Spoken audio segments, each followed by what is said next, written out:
Thanks for staying with us. So, in continuation of our series on the Apapa Gridlock, what was that? I was going to look for that pigeon word. That's booze. On our Apapa Gridlock Booze. We have the managing director, Trucks Transit Parks Limited, under the Public-Private Partnership PPP, Mr. Jamal Ongu-Buariri. Welcome to the show, sir. Thank you, Maria. He will be discussing more on the allegation of the extortion and corruption in that axis. And the allegations and counter-allegations we'll be discussing for how many weeks now? So to join the conversation, call us on 081-270-53687, 09139076948. You can also send us messages on Facebook and YouTube. We'll be happy to read your messages. Sir, one of the first things I'd like to ask you is, why is the e-collop system failing?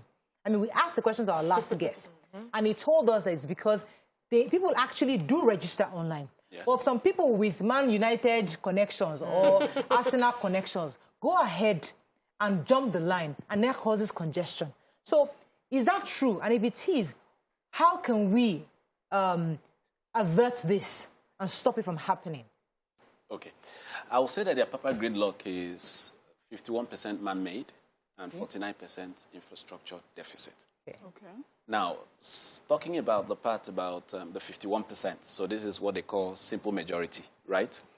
You have scenarios where individuals who feel privileged because of relationships that they have with stakeholders who are in positions to make decisions and to make policies or even enforcement use those privileges to try to get ahead of others illegally. So let me describe to you how the call-up system works. And I will say it is not failing, but it needs to be enhanced. It needs to be strengthened and reinforced. We created a platform where anyone who owns a truck and needs that truck to go into the Apapa ecosystem for any business can register that truck and then register the drivers whom he uses to move those trucks. And then when you have a business, whether it is in the ports or in any of the other ecosystems within Apapa, you could select the truck that matches the business you want to do, then mate that truck to a driver who is already on your system, and then you book the itinerary of that truck and then make payment online. What this entitles you to is to generate a ticket that has a unique number, which unique number you can use to tag into any park, pre-gate, or ports, depending on what your itinerary and destination is. So if it happens, for instance, that you want to go to the Apapa port and you are coming from Ekwe, for instance, there is a truck park in Ekwe which your ticket entitles you to be able to go in. So there is an access barrier that is automated, that is linked to the app. So immediately you get there, you show your ticket. You can either punch it in yourself, I mean the driver now, or you can ask the gate control personnel to assist him to punch it in. That opens the barrier for him to go in. The system checks the availability of space at the next park it is going to. That could be the Lily Pond Truck Transit Park. And if there is space there, and the terminal within the port that that truck is to go into also has space to receive that truck or the container, or to load a container onto that truck if it is what we call a flatbed, then the system would enable the driver to get a notification, which also helps him to use the code he used to come in to exit that park. So you shouldn't be able to exit that park without the code that brought you in. And that code needs to be electronically activated for your exit. So it is a warehousing or gating system for trucks. So just as we have an estate here that you don't come in without passing through the gate, and you are not allowed to just litter anywhere. If you're coming in, you're giving a tag, and as you're going out, you drop the tag. It's the same system. Sounds great. Yes. Sounds great. I want you to now get to the next level. So the truck is now expected to use that electronically automated access to leave that park, get onto the Ekwe Lagos VI Road, and drive all the way to Lily Pond in Ijora. Now, there are stakeholders who impact the movement of this truck. I mentioned the terminal operator, who is the landlord of the ultimate destination of the truck. He needs to notify us electronically that I am expecting this truck, I'm expecting the truck that is coming with this container or that is coming to pick up this container. With the code. Correct. If that notification is not done, the movement of that truck cannot be activated. Now, this is what will happen sometimes.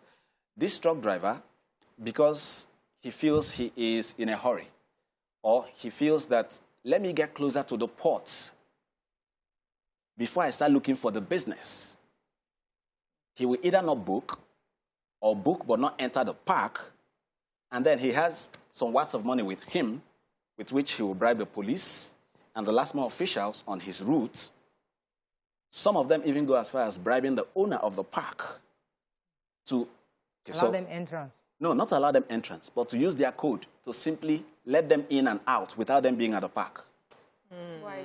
So, because you being in the park gets you in onto the road. It's clear. So, one person at a time. But somebody will pay the owner of the park and say, please, here's my code. Simply press on the access barrier so that it opens, and on the system shows me in the park, but the truck is not there. Okay. So they can source for other business while waiting. Correct. Yeah. They can either source for other business while waiting or try to get closer to the port before they even time. get the business that they are coming for. Wow. Corruption. So not only in my is, country. so, and that is why I said it is 51% man-made, and that man-made is corruption. So there's a simple majority of corruption as cause of the Apapa traffic. Emily, I'll let you pause, because that's going to Yes. When I come back, I'll let Mariam ask a question, because this is a really, really serious process you just explained to us, and we need to understand exactly where the loopholes are. Stay with us, we'll be right back.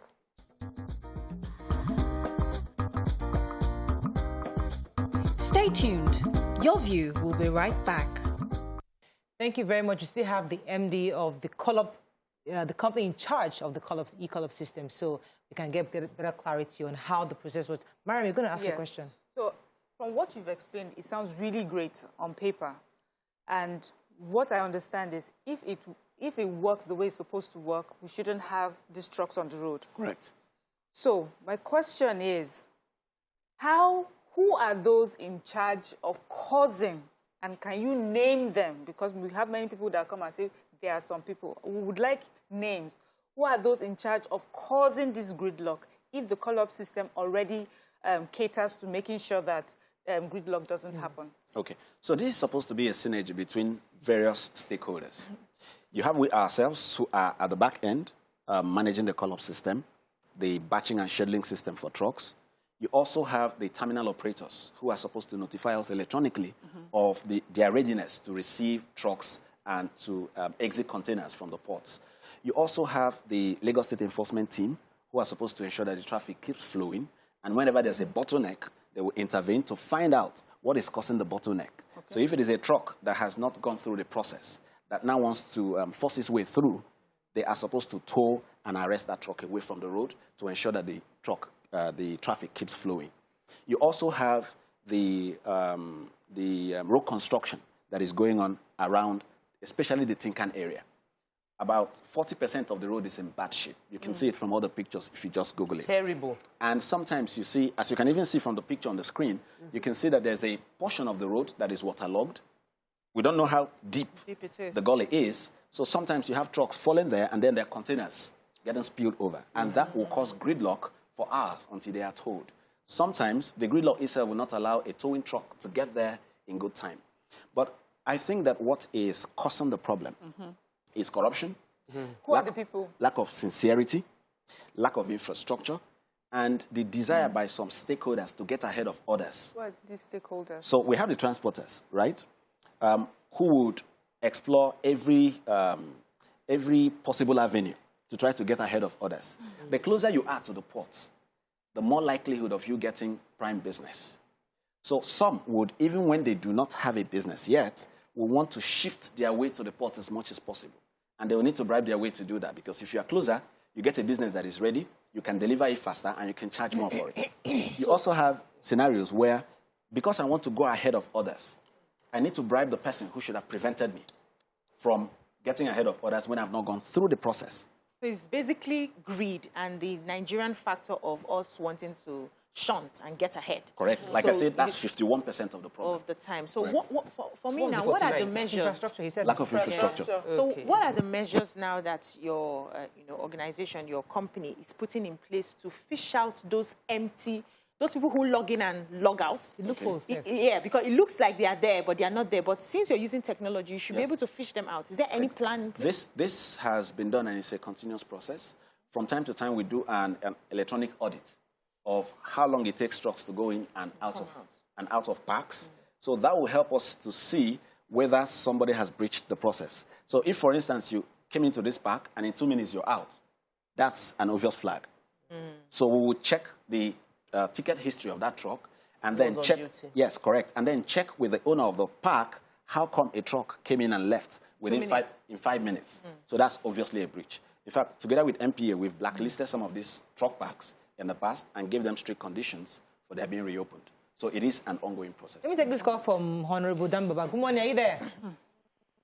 Yeah, I'm there. You're live. Go ahead, please. Actually, I just want to contribute a little about what the MD is saying for people to be getting closer to the port. The reason why I want to advise the MD that they should call those terminals. Maybe it's not his fault, it's government officials that need to keep on that. If you are not getting to the port, people that have the import, their goods, they always like to have the truck that is available close to the port before they can give their TDO out to carry. So there are people that are using Dangote follow-up. There's another company that have privilege more than others, like HSC and Co. They always use that kind of opportunity to use those call-up and carry the goods. If you don't closer to the port, they give you TDO 2 days because the importer, if he did not carry the TDO, is always expired. And if they expire, you have to pay additional money. So I think this is the responsibility of the government to talk to those terminals that they should not be charging the importers sort of expiring TDO money, so that everybody will be orderly to stay where they are. That's another factor. Yes. He's right. Okay, let me just add. Okay, yeah, go ahead, please. Thank you. So here is, obviously, it's like we all agree, corruption within the system. I believe that trying to forcefully compel compliance hasn't been effective. All the tax forces, all of them are failed.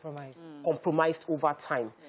How about we get ownership and buying so that everybody is made to understand the long-term effect, like what he mentioned. The one I know is goods getting bad because within agricultural exports, a lot of goods get bad before they get to ship out. And there is a short lifespan for the products going out. There are cases where the cashew value dropped in 2018, dropped drastically simply because we had a glut that we had no business having because there's a huge demand for cashew. Yeah. But we couldn't meet the demand at the right time. So we had a glut because the shipping didn't let it go out in time. Osegali said efficiency is a determinant factor in this economy. Yeah. So because if you can't get those things out on time, those that can get it in time will get the benefit. So how do we get that buying off? We will all win if we wait. Because in Nigeria, it is outsmarting each other that has always made people feel like they can't get away with it. I agree with you, Tokwe. So this is what has happened in the past 6 months. TTP with Nigerian Ports Authority have initiated a process of having an export processing zone within Lily Pond Container Terminal in Ijora. Fantastic. So this is expected to kick off in Q1 of 2022. Okay. What that export terminal is going to do is to ensure that trucks that are conveying export products to the ports, they are inspected before they hit the road. So with that inspection, everything that customs would have needed to do within the ports would have been done at that terminal. Good. So all the documentation you need to do, you can do it there, and immediately you hit the road, it's straight into the port. Lily Pond to the Apapa port will take you about 10 minutes if there is no traffic, even for a truck. Today, exports take between 24 to 48 hours to get in. And when I say 48 hours, that's the extreme scenarios. There may be something happened on the road and they can't get in.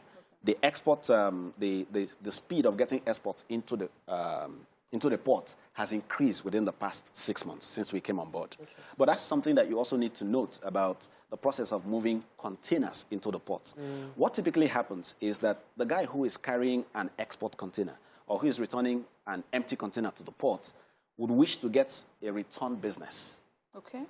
So when they get there, they don't leave. So either he slows down getting there until someone calls him and say, I have an import container I would like you to take out when you're leaving. Or when he gets in there, he starts loitering. Okay. All right. So, like I said, it is 51% human and 49% infrastructure. So they will not leave. So let me see what I've noticed as... I have to pause you, Mariam. Mohammed has been holding for a while. Mohammed, are you there for my gigi? You're live. Go ahead, please.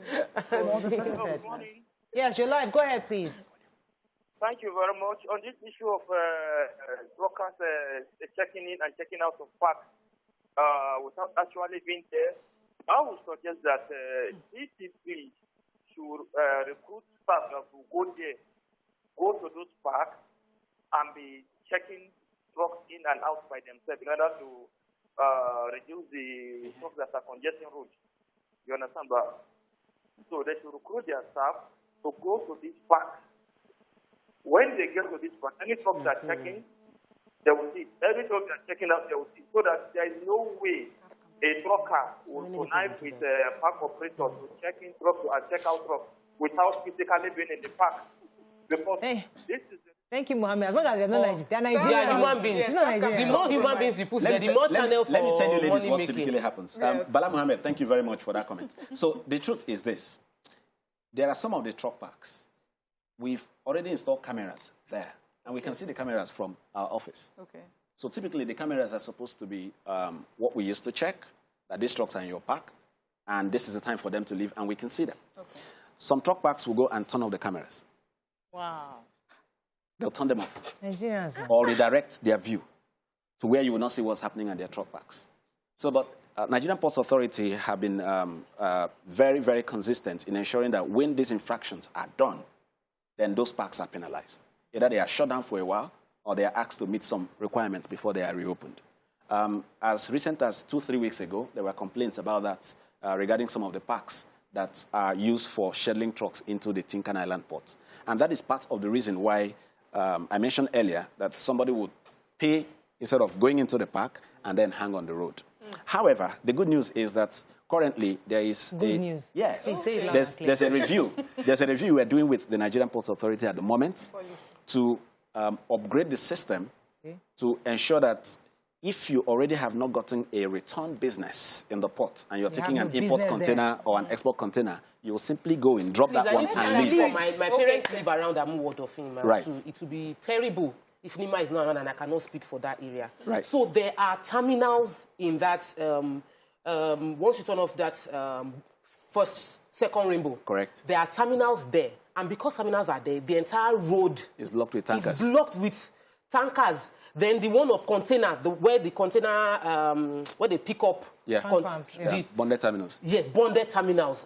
The road, they block the entire road. Is there any way, is there any system in place to ensure that, you know, you're not dealing with those ones, you're not dealing with the bonded terminals. Yeah. How do we ensure bonded terminals are also, what's the plan for bonded terminals in the call-up system too? Because they make life uncomfortable for residents within the area. Okay, like I said, there is infrastructure deficit, which is the 49% that I mentioned. But I know the roads, they're actually bad. So apart from the road itself, we also do not have enough terminals to warehouse these containers. So because these terminals are not enough, sometimes even the spaces that trucks would have needed to come in to take the containers, there's no space within, so the trucks wait outside. And remember that there is a timeline for you to return a container that you used to import goods, or else you are going to pay or lose the deposits that you paid. So there is a rush on the part of the consignees of these goods to quickly return the containers to the port. So it's a whole bouquet of issues, right? But this is what Lagos State government is doing. So I was coming to the good news, or the other part of the good news. Because you're about to wrap up. Right. So Lagos State government is trying to set up a mega park that would contain both a tanker park for the tankers, so that they can be brought into the e-column. Currently, the tankers are not part of the e-column. So, but they need a park that is dedicated to them because of the combustible nature of what they are carrying. So that mega park will also have a section for containers, so that if you are returning containers to any of the other bonded terminals and there's no space there, you can bring it there, and that will suffice for your return. Okay, let's wrap up on that good news. We'll wait. Do you have an idea of the timelines Lagos is going to do this for us? I don't work for Lagos State, so, good news that I cannot speak for Lagos State. We just hope that to be hopeful that it works. See, I'm happy that there's a system in place, that we have an electronic call-up system that's supposed to function. The problem now is us, the human beings running it. I just pray that God can just sabotaging it. As if God should just help our brain. God should evaporate the brain and bring a new brain for all of us. Because it's like, We're just a bunch of We need that corrupt... to do not change. We need that to do not change. Let us go on a break. Thank you very much for coming. You know? Thank you, Mariah. I mean, you just helped us understand clearer what the real issues problems are. But hopefully we we'll are the continue to problem. monitor. It's us. The government. Is it not We us? are the ones. We are the so- ones. We are the ones bribing, we are the ones collecting the bribe. Exactly. Yeah. So government has put a system in place, but But we we are bribe. sabotaging it. Well, So yeah. please let us blame Blame Blame rights. Let us go on a break. When we come back, it's Tuesday. We have to touch on health. Stay with us. We'll be right back.